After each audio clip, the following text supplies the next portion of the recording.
पश्चिम बंगाल में बीजेपी की परिवर्तन यात्रा पर इस वक्त की बड़ी खबर आ रही है। न्यूज 18 के विक्रांत यादव की रिपोर्ट है कि बीजेपी की परिवर्तन यात्रा को ममता सरकार ने मंजूरी नहीं दी है। बीजेपी ने चुनाव आयोग से इसकी शिकायत कर दी है, जिसके लिए दिलीप घोष की अगुवाई में पश्चिम बंगाल के बीजेपी नेताओं का एक प्रतिनिधिमंडल चुनाव आयोग से मिला।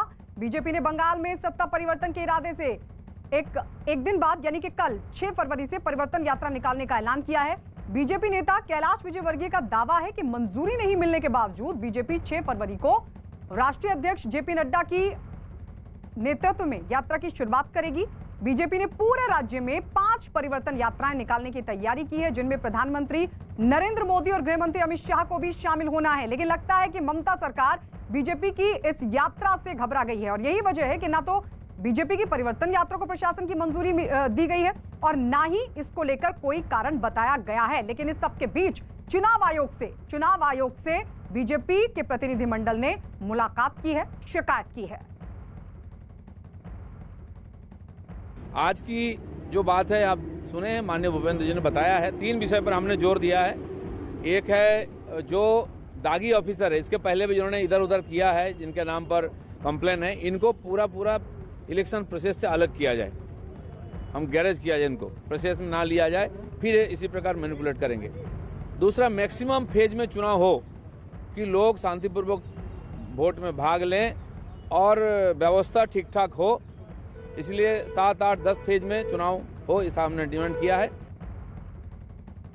हमारे साथ अर्जुन सिंह जी मौजूद हैं, इनसे बात करते हैं। सर, आज क्या क्या बात हुई है, क्या क्या शिकायतें आपने आज की? शिकायत सीधा है कि बंगाल में निष्पक्ष चुनाव नहीं होता है। स्टेट मशीनरी जो है, पुलिस से लेकर अधिकारी से लेकर एडमिनिस्ट्रेटिव अधिकारी से लेकर सारे स्टेट के लिए काम करते हैं, स्टेट के रूलिंग पार्टी के लिए काम करते हैं। इलेक्शन कमीशन का दायित्व है कि फ्री एंड फेयर इलेक्शन कराएं, लोग अपना वोट दे सकें, ये इलेक्शन कमीशन का दायित्व है। एक छोटी सी बात बता दूं कि शायद भारतवर्ष में कहीं भी नहीं हुआ कि डी ग्रुप के जो अधिकारी हैं, डी ग्रुप का कर्मचारी जो है वो जाकर सेक्टर इंचार्ज बनता है वहाँ। एकमात्र बंगाल में ही ये हो सकता है और कहीं भी नहीं होता। तो इस सारी बातों को हमने संज्ञान में दिया है उनका।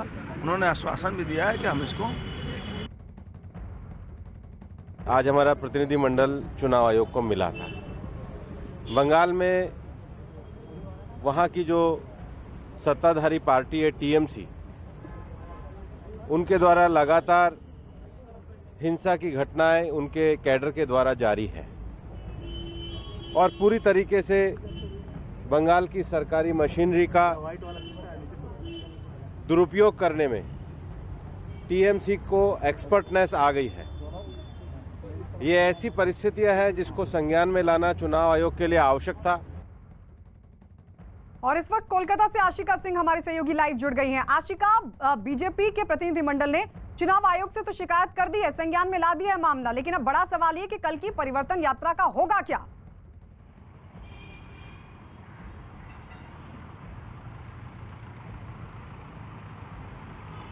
देखिए, बीजेपी की तरफ से लगातार ये कहा जा रहा है। हालांकि मैं आपको ये बता दूं कि पुलिस की तरफ से जो जनसभा है उसके लिए तो हाँ कह दिया गया है, लेकिन बोलिए। आपको सुन पा रही हूँ। मैं आपको ये बताऊं कि जो जनसभा है उसको तो परमिशन जो है जनसभा को परमिशन पुलिस ने दे दी है, लेकिन रथ किस रास्ते से गुजरेगा, कहाँ जाएगा, इस पर अब भी पुलिस का जो है मंथन चल रहा है। संभव है कि इसको लेकर के भी जल्दी ही फैसला हो जाए। और दूसरी तरफ बीजेपी, इसके पहले भी कई रैलियां देखी गई हैं जिसको परमिशन नहीं दी गई है। लास्ट में लॉ एंड ऑर्डर सिचुएशन तक हुआ है, जब जो वहाँ पर बीजेपी के कार्यकर्ता पहुंचे हैं उनके ऊपर पुलिस की कार्रवाई भी हुई है। तो ये जो परिवर्तन यात्रा है इसके शुरू होने के पहले इसको लेकर के खींचतान अब भी चल रही है। गायत्री जी, आशिका लौटेंगे आपके पास।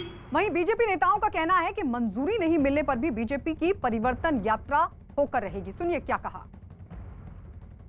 परिवर्तन यात्रा को लेकर के आप लोगों की आपत्ति थी। टीएमसी के लोग कह रहे हैं कि कोई इस तरीके की रोक नहीं लगाई गई है, लोकल प्रशासन से बात करना होगा। यात्रा होगी।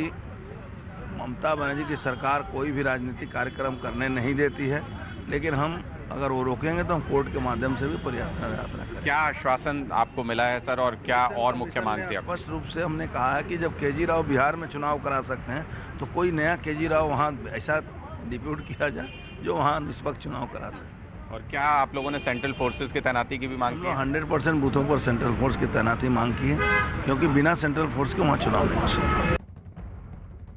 बीजेपी प्रतिनिधिमंडल ने आज चुनाव आयोग से मुलाकात की। हमारे साथ लोकेश चटर्जी जी मौजूद हैं। मैम, क्या आप लोगों ने मांग रखी चुनाव आयोग के सामने और क्या परिवर्तन यात्रा होगी पश्चिम बंगाल में? देखिए, परिवर्तन यात्रा होगी या नहीं होगा ये तो कोर्ट का बात है, लेकिन परिवर्तन तो बंगाल में होगा ही। भारतीय जनता पार्टी का सरकार तो आएगा ही। कल नड्डा जी जा रहा है, अब ये कोर्ट के विषय है, लेकिन तृणमूल जैसे डर गया है ये परिवर्तन यात्रा से, इसमें पता चल गया है कि बंगाल में टीएमसी सरकार अभी हट रहा है।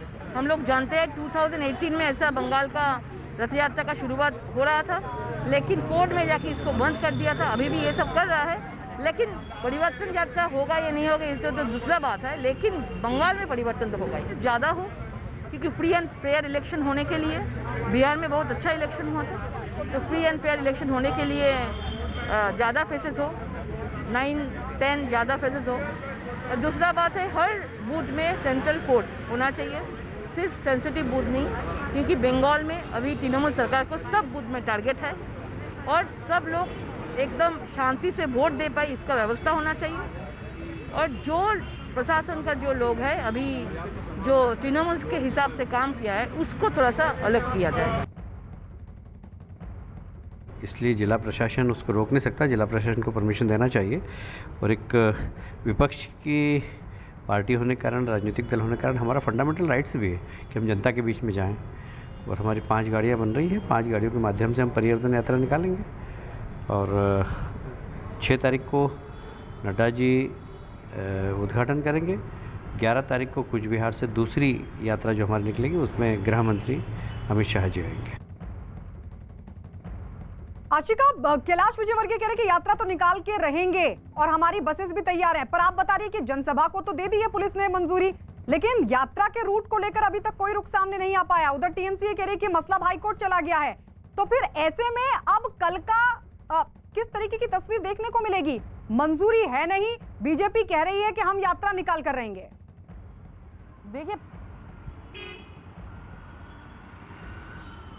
देखिए गायत्री, पेंच अभी भी फंसा हुआ है। कल की यात्रा की बात करें तो जैसा कि मैंने बताया, पुलिस ने कहा है कि जनसभा को परमिशन है, लेकिन रथ जो है वो कहाँ किस रास्ते गुजरेगा कि नहीं उसको परमिशन देंगे, इस पर अभी भी चर्चा चल रही है। हालांकि मैं आपको ये भी बता दूं कि इसको लेकर के कोलकाता हाई कोर्ट में एक जो PIL दाखिल हुई है उस पर संभव है कि 9 तारीख को सुनवाई हो, तो इसके आगे भी क्या होगा ये भी फिलहाल पेंच पूरी तरह फंसा हुआ है।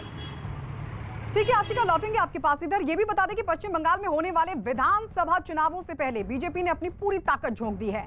बीजेपी अध्यक्ष JP नड्डा 6 फरवरी को बंगाल के नवद्वीप से बीजेपी की यात्रा की शुरुआत करेंगे, तो 7 फरवरी को प्रधानमंत्री का हल्दिया में रैली का कार्यक्रम है और इसके बाद कूच बिहार में 11 फरवरी को गृहमंत्री अमित शाह का दौरा होना है।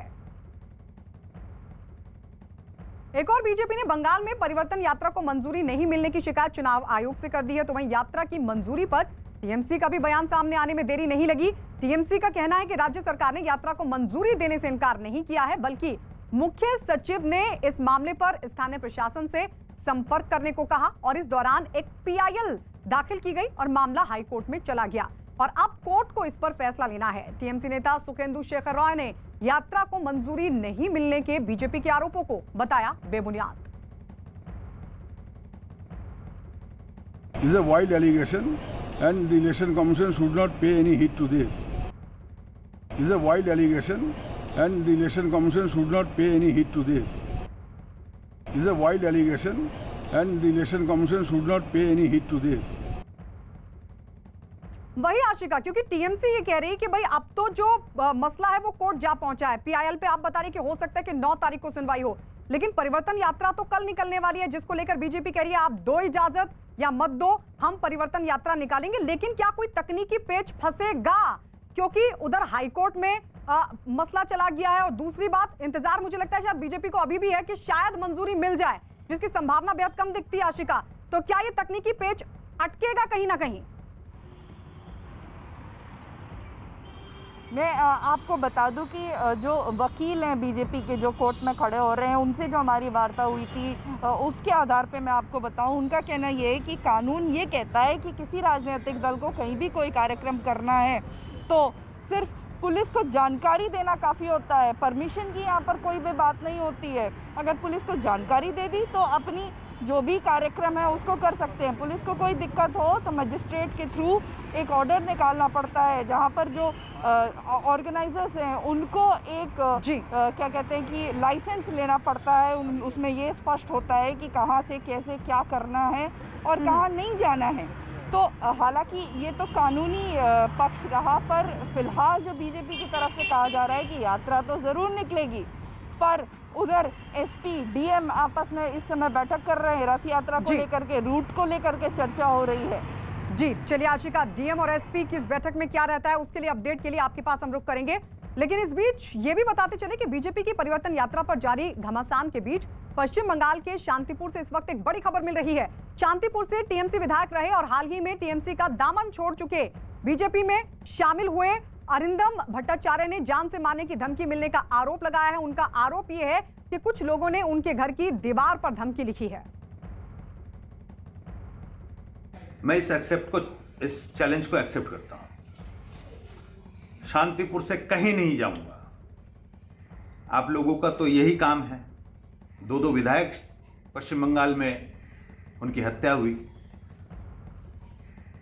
सरकार के लिए एक शर्मनाक बात है कि जिस राज्य में 2 विधायक उनकी हत्या हो जाती है, वहां पे एक और विधायक पे बार बार इस तरीके से हमले होते हैं। एक और ममता सरकार ने कानून व्यवस्था बिगड़ने का हवाला देकर बीजेपी की परिवर्तन यात्रा को मंजूरी देने से इनकार कर दिया। तो वहीं बीजेपी लगातार राज्य की बिगड़ती कानून व्यवस्था को लेकर ममता सरकार को निशाने पर लेती रही है, जिसकी एक तस्वीर एक दिन पहले कोलकाता से सामने आई, जहां एक 9 साल की बच्ची का शव मिलने से तनाव फैल गया। इलाके में लोगों ने हत्या के विरोध में प्रदर्शन किया।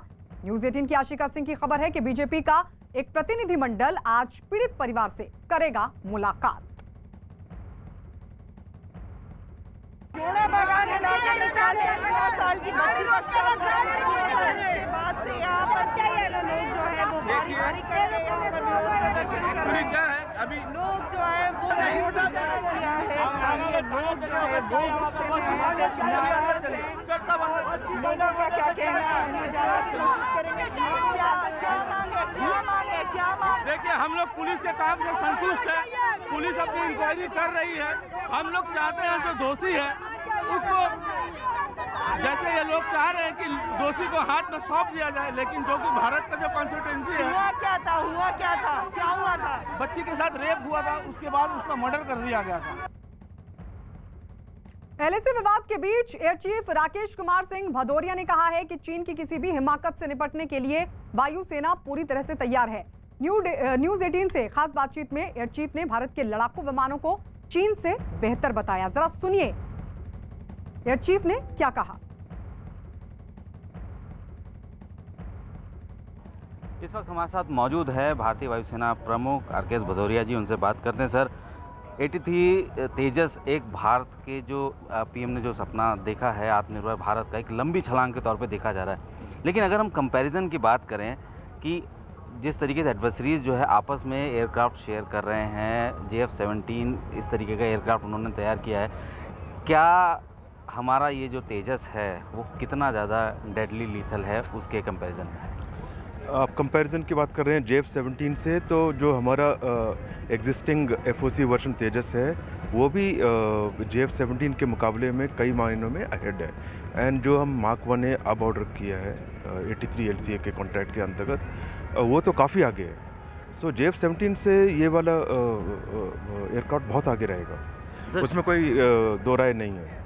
टू फ्रंट वॉर की सिचुएशन में इस वक्त हम लोग किस जगह स्टैंड कर रहे हैं? एज अ एयरफोर्स चीफ आप किस तरीके से इस पूरे सिचुएशन को देख रहे हैं? देखो, चाहे 1 फ्रंट हो चाहे 2 फ्रंट हो, हम हर एक चीज़ के लिए तैयार हैं। हमारा काम है अपनी कैपेबिलिटी को एनहांस करना, अपनी प्लानिंग को तैयार रखना, एंड कोई भी सिचुएशन आए उसको हैंडल करना। तो उस हिसाब से, एंड हमारी कैपेबिलिटी बढ़ी रही है अब, तो हर सिचुएशन का सामना किया जाएगा। चाइना के चैलेंज के तौर पर देख रहे हैं आप उसको? चाइना का चैलेंज तो है और उसके लिए हमने नेसेसरी स्टेप्स लिए हैं।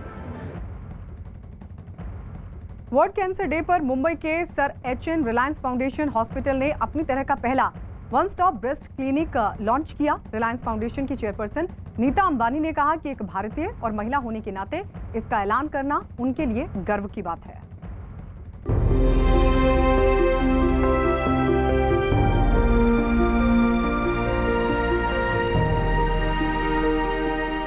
On behalf of Sir H.N. Reliance Foundation Hospital, I am deeply humbled to share that we are playing our part. Right from the inception, it was our mission to provide world-class healthcare to every Indian at an affordable cost. Oncology has been one of our thrust areas from the very beginning. Today, on World Cancer Day 2021, we are proud to set that bar even higher. As an Indian, and especially as a woman, it is my greatest honor to announce the launch of a one-stop breast clinic. Women are inherent multitaskers. They look after children and families, manage homes and offices, balance personal and professional lives, but often neglect or don't find the time for their own health and well-being. Let's change that. Let's remember that when we are fitter, healthier, and stronger, we radiate that wellness in every role we play, lighting up our lives and of those we care for. Our breast clinic offers an empowering experience of empathy combined with precision, efficiency, and teamwork, providing a quick and clear diagnosis with the most cutting-edge treatment